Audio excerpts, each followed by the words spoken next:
দেখছেন টিভি9 বাংলা, রনিপা রয়েছে আপনাদের সঙ্গে। দেখুন, মেদিনীপুর মেডিকেল কলেজের খবর দিয়ে শুরু করব, কারণ মেদিনীপুর মেডিকেল থেকে এসএসকেএমে নিয়ে আসা হলো 3 জন প্রসূতি। তারা 3 জনই তাদের অবস্থা সংকটজনক। 2 জনকে ক্রিটিক্যাল কেয়ার ইউনিট এবং 1 জনকে আইটিইউতে চিকিৎসাধীন। সে গতকাল রাতে ভর্তি করবার পর একাধিক পরীক্ষা করা হয়েছে এই প্রসূতিদের। হিমোগ্লোবিন, আরবিসি সহ রক্তের নানাবিধ পরীক্ষা করা হয়েছে। দেহে সংক্রমণের মাত্রা বুঝতেও পরীক্ষা হয়েছে।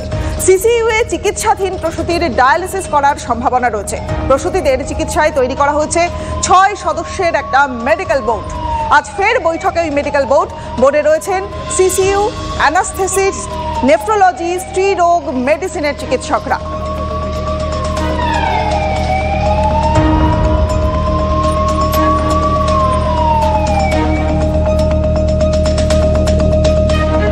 চিকিৎসা শুরু হচ্ছে ঠিকই, কিন্তু মেদিনীপুর থেকে 3 প্রসূতিকে কলকাতায় আনবার ক্ষেত্রে চূড়ান্ত গাফিলতির অভিযোগ উঠছে। কোথায় নিয়ে যাওয়া হচ্ছে তা জানানোই হয়নি, দাবি করছে পরিবার।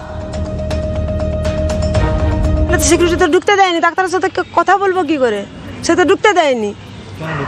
না বলে না, এখন যাওয়া যাবে না।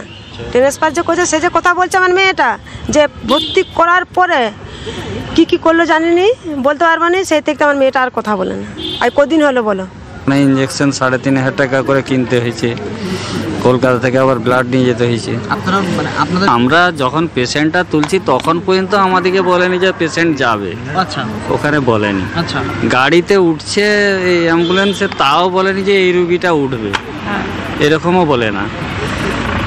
হ্যাঁ, এবারে যে গাড়িতে জানতে চাইলেও কি করে বলবে কোন ডাক্তার কে কি, ওরকম তো সিস্টেম নাই ওখানে। মানে কোন ডাক্তার চিকিৎসা করছে সেই কিছু জানি না। গতকাল রাতেই হাসপাতালে যান সিপিআইএম নেত্রী মীনাক্ষী মুখোপাধ্যায়। পরিবারের পাশে থাকার আশ্বাস দিয়েছেন তিনি।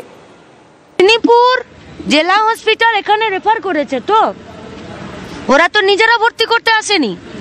তাহলে একটি অ্যাডমিটেড পেশেন্ট বেটার ট্রিটমেন্টের জন্য পিজিতে ওরা রেফার করেছে। এখানে এসে পেশেন্ট পার্টিকে ওরা ডিস্টার্ব করছে যে ঠিকানা বলুন। কতটা অব্যবস্থার মধ্যে দিয়ে চলছে।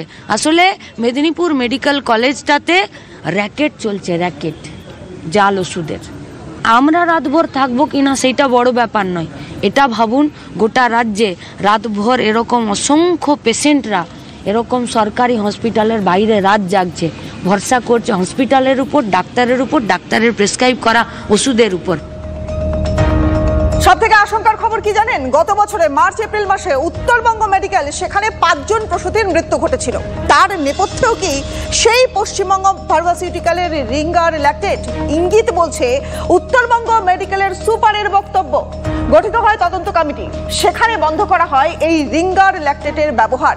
কিন্তু তারপরেও কোনো শিক্ষা নেওয়া হলো না। কেন শিক্ষা নেওয়া হলো না? কারণ রাজ্যের সর্বত্র কেন বন্ধ করা হলো না এই রিঙ্গার ল্যাকটেটের ব্যবহার? প্রশ্ন উঠছে। মেদিনীপুর মেডিকেল কলেজ ও হাসপাতালে প্রথম নয়, উত্তরবঙ্গ মেডিকেল কলেজ ও হাসপাতালেও বিষাক্ত স্যালাইনে প্রসূতি মৃত্যু। গত বছর মার্চ এপ্রিলে উত্তরবঙ্গ মেডিকেলে 5 প্রসূতির মৃত্যু হয়।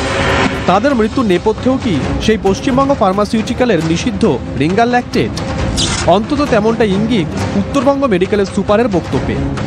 যখন ডেথ হয়েছিল, তখন যখন আমরা করছিলাম, দেখছিলাম, তখন নানান কারণ অনেকগুলোই তো কজ হতে পারে। তার মধ্যে ইনজেকশন হচ্ছিল, কজ অফ ডেথ কেন হচ্ছিল যখন খুঁজে পাওয়া যাচ্ছিল না, তখন এরা বললো তাহলে এটা বন্ধ করে দেখো, ওরা বললো তাহলে ওটিটা এরকম করে দেখো, তখন বলে কেউ বললো সিন্টোসিননটা, কেউ তো বুঝতে পারছে না কিসের জন্য হচ্ছে, কেউ বলছে তাহলে সিন্টোসিনন দেওয়াটা বন্ধ করো। এইটাই ফলে আলটিমেটলি আপনারা বেশ কিছু জিনিস বন্ধ করলেন, তার মধ্যে একটা রিঙ্গার ল্যাকটেটও বন্ধ করলেন। প্রসূতি মৃত্যু নিয়ে গঠিত হয় তদন্ত কমিটি। তদন্তে যান খোদ স্বাস্থ্য অধিকর্তাও। মেডিকেল কলেজ কর্তৃপক্ষের তরফে দাবি, বিতর্কিত স্যালাইন বন্ধ করতেই থেমেছিল প্রসূতির মৃত্যু মিছিল। আমরা একটা অ্যাসোসিয়েশন দেখছিলাম যে আমরা একটা ওই সময় একটা ডেথের হার হঠাৎ করে বেড়ে গেছিল এবং বিভিন্ন পেশেন্ট যে ডেথ হয়েছে শুধু তাই নয়, তাদের অনেককে আমরা বাঁচাতেও পেরেছি, কিন্তু হঠাৎ করে তাদের কিডনি কাজ করা বন্ধ করলো বা কোনো সেপসিস হচ্ছিল। সেটা পরবর্তীকালে আমরা রেস্ট্রিক্ট করে দেখেছি যে রিঙ্গার ল্যাকটেটের বদলে আমরা নর্মাল স্যালাইন ব্যবহার করে বেটার আউটকাম পেয়েছি। প্রশ্ন উঠছে, তাহলে এই প্রসূতির মৃত্যুর পরও কেন শিক্ষা নেওয়া হলো না? কেন বন্ধ হয়নি পশ্চিমবঙ্গ ফার্মাসিউটিক্যালের স্যালাইন? নিষেধাজ্ঞা সত্ত্বেও কিভাবে রাজ্য জুড়ে হাসপাতালে ঢুকলো নিষিদ্ধ স্যালাইন? কার স্বার্থে মৃত্যুর মুখে ছেড়ে দেওয়া হলো প্রসূতিকে? আমাদের রাজ্যে North Bengal medical college, Baruipur, চুঁচুড়া, কালনা এই ঘটনা ঘটার পরেও, জানার পরেও হিরণময় নীরবতা। কার গাফিলতি? কত লম্বা মৃত্যু মিছিল আমরা দেখতে চাই। আমরা দাবি করছি হাইকোর্টের বিচারপতির তত্ত্বাবধানে বিচার বিভাগীয় তদন্ত করা হোক। আমি নিশ্চিত যে খতিয়ে দেখে কিচ্ছু বেরোবে না, কারণ এই যারা এইটা করেছেন, যারা এই দুর্নীতিটা করেছেন, তারা নিজেদের ওই 12 আনা দোলা সেন কথিত 12 আনাটা তারা কালীঘাটে পৌঁছে দিয়েছেন। অতএব কিছুই হবে না। এটা একেবারে পরিকল্পিত দুর্নীতি। স্বাস্থ্য দপ্তরের কেন টনক নড়ানড়ির প্রশ্ন করতে গেছে? স্বাস্থ্য দপ্তর থেকে শুরু করে তৃণমূল কংগ্রেসের স্বাস্থ্যমন্ত্রী, স্বাস্থ্য প্রতিমন্ত্রী থেকে শুরু করে পিসি ভাইপো এরা যুক্ত সরাসরি। এটা একদম ওখান থেকে টাকা ওঠে। প্রশাসনও তো অনেক আগেই করা উচিত ছিল। কেন প্রশাসন নীরব থাকবে এই ব্যাপারগুলোতে? এই সাংঘাতিক ব্যাপার, এই ব্যাপারগুলো নিয়ে তো এক্ষুনি বন্দোবস্ত নেওয়া উচিত। এটা নিঃসন্দেহে প্রশাসনের একটা ব্যর্থতা, তো কোনো সন্দেহই নেই। দেখুন, সেটা প্রশাসন দেখছে। এমন কোনো ঘটনা ঘটবে না যাতে কোনো আচমকা কোনো সমস্যা তৈরি হয়। কোথাও একটা কোনো সমস্যা হয়েছিল, সেটা তদন্ত যেমন হচ্ছে, যাতে আর সমস্যা না হয় সেগুলোরও ব্যবস্থা প্রশাসন নিচ্ছে। আর কত প্রাণহানির পর হুঁশ ফিরবে সরকারের? কবে নিষিদ্ধ স্যালাইন ব্যবহারে বন্ধে কড়াকড়ি হবে? প্রশ্নগুলো থেকেই যাচ্ছে। প্রসেনজিৎ চৌধুরীর রিপোর্ট, TV9 বাংলা। ইতিমধ্যে একজনের প্রাণ চলে গেছে, 3 জনের জীবন আশঙ্কাজনক। খাতায় কলমে নিষিদ্ধ করে দেওয়া হয়েছে, কিন্তু তারপরেও পশ্চিমবঙ্গ ফার্মাসিউটিক্যালের যে স্যালাইন, সেই স্যালাইনের রাজ্য জুড়ে রমরমা। এখনো পর্যন্ত সরকারি নির্দেশ সেটা যেন আটকে রয়েছে কলকাতার বড় মেডিকেল কলেজ বা জেলার বড় হাসপাতালগুলোতে। তাহলে মফস্বলের কি খবর? মফস্বলের হাসপাতালগুলো তারা দাবি করছে যে তাদের কাছে এই নিষিদ্ধ সংস্থার স্যালাইন বন্ধ করবার কোনো নির্দেশিকা এখনো পর্যন্ত আসেনি। মেদিনীপুর মেডিকেলে প্রসূতির বেঘরে মৃত্যু, আরও 3 প্রসূতি সংকটজনক। যে স্যালাইন থেকে এই ভয়ঙ্কর কাণ্ড, সেই পশ্চিমবঙ্গ ফার্মাসিউটিক্যালের স্যালাইন নিষিদ্ধ হয়েছে রাজ্যের সরকারি হাসপাতালগুলিতে। কিন্তু অভিযোগ, এই সিদ্ধান্ত নেওয়ার পরেও জেলায় জেলায় সরকারি হাসপাতালে ব্যবহার করা হচ্ছে সেই নিষিদ্ধ স্যালাইনই। মালদার হরিশ্চন্দ্রপুর সরকারি হাসপাতালের ছবিটাই দেখুন। সেখানে থরে থরে সাজানো বিতর্কিত সংস্থার স্যালাইনের বোতল। মেডিকেল অফিসারদের দাবি, এই সংস্থার স্যালাইন ব্যবহার বন্ধ করার কোনো নির্দেশিকাই পাননি। যা সাপ্লাই আছে হসপিটাল, আমরা সেভাবে পেশেন্টকে দিচ্ছি। পরবর্তী নির্দেশিকা বা যেরকম যা আসবে আমরা তার উপর ভিত্তি করে। মালদার হরিশ্চন্দ্রপুরের মতো একই ছবি নদিয়াতেও। নবদ্বীপ স্টেট জেনারেল হাসপাতাল ও তেহট্ট মহকুমা হাসপাতালে এখনো বিতর্কিত সংস্থার স্যালাইন ব্যবহার করা হচ্ছে। কেন এই কাজটা করে, যেটা একটা অবৈধ ঘোষণা, এটা করা উচিত নয়। মানুষের একটা রুগীর জীবন নিয়ে ছেলে খেলা ঠিক নয়। অবৈধ জিনিস মানে বিষ, সেটাকে যেন ব্যবহৃত না হয়। সব সুপারকে আমি বলে দিয়েছি ওই লিগাল ল্যাকটেড ওই পশ্চিমবঙ্গ যে কোম্পানি তৈরি করে সেটা বন্ধ রাখতে।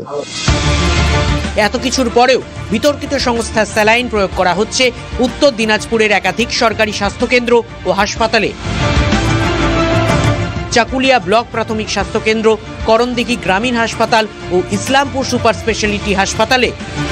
এই বিতর্কের মাঝেও রায়গঞ্জ ব্লক হাসপাতালে যেগুলো বিতর্কিত স্যালাইন, সেগুলো কিন্তু এখানে দেখা যাচ্ছে। এখানে কিন্তু প্রচুর স্যালাইন কিন্তু স্টক দেখা যাচ্ছে।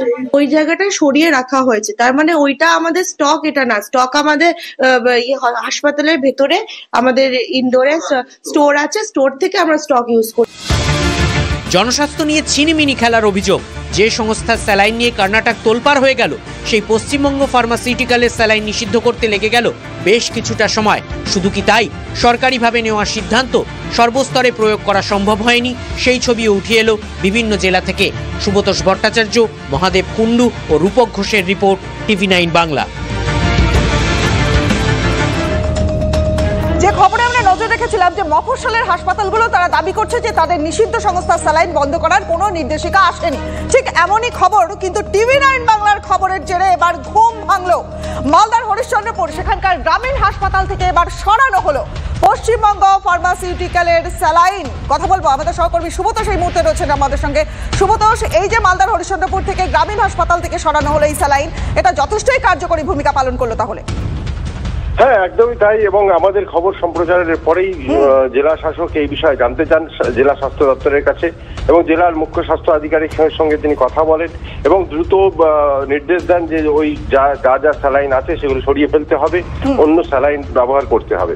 এবং সেই মোতাবেক যেহেতু প্রথম থেকে সেখানকার হরিশ্চন্দ্রপুর হাসপাতাল কর্তৃপক্ষ যিনি মেডিকেল অফিসার আছেন, তিনি গতকালকে যখন আমরা খবর করতে যাই তখন তিনি বলেছিলেন তাদের কাছে কোনো নির্দেশিকা নেই।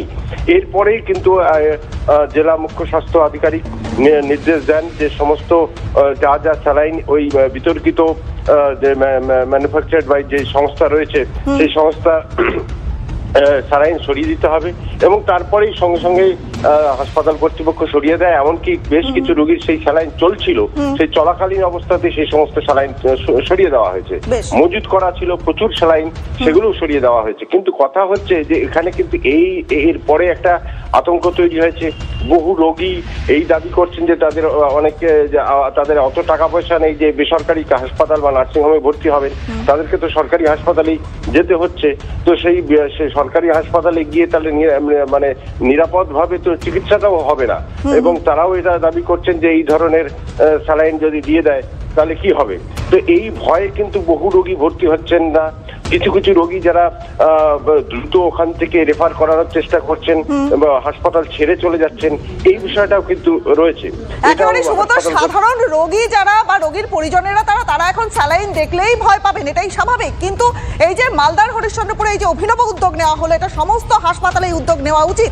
তুমি নজর রাখো, অনেক ধন্যবাদ তোমায়।